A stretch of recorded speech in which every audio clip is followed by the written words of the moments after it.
ary tonga teny amin'ny Bany Ivato nijery ny fizotry ny asa eny an-toerana ny minisy mpanjakana Rivo Rakotovao. Kiny anisan'ny tena fanomboana azy satria ny amindranan'ilay bazin'ny RFI ty bazin'ny RFI zany no afindra ty 4 hectares io tany io mezana mihitsy zany satria avany amin'ny zareo no ataoko hoe plan zavatra toerany maramily zany a zareo mahay azy a misy resaka sécurité io a misy zavatra tsy ampiseho akory zavatra zay atao ary mba ezahana satria fa mba atao ihany zany dia toby maramily zany mba izy toerana fanantanjahantena sy ny sisa zany hoe mba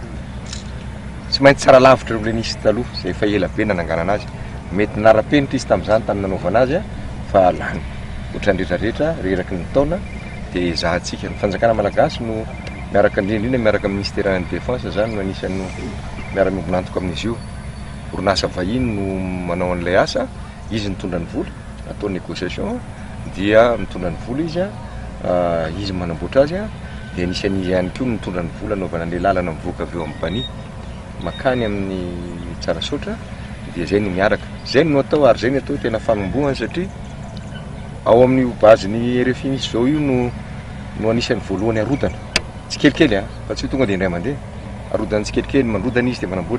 manamboatra an'ilay aéroport anisan'ilay apahany ilay aéroport eo a Ivato. Ravinala no endrika vaovao ny seranam-piaramanidina Ivato. Vinavinaina andray-pandeha hatrany amin'ny 1.5 tapitrisy isa-taona ny foto-drafitrasa vaovao. Raha ny fanambarana ofisialy mitetina 20 tapitrisy euro ny asa rehetra fanitarana ny seranam-piaramanidina Ivato. Orinasa frantsay 4 no miantoka ny fanamboarana ao anatin'izany ny aéroport de Paris, Bourg Bâtiment International, Meridian Africa ary Colas Madagascar. Fananao tatitra kosa ny solombavam-bahoaka mikasika ny asa tanterain'ny ministera ny asa vaventy mandritra ny taona 2024 ny ministra ny asa vaventy Roland Ratsiraka Omaly no mitatitra amintsika an'izay vaovao zay. Vinavinaina mihoatra ny 2.7 miliara ariary ny teti-bidiny fanamboaran-dalana mandritra ny taona 2024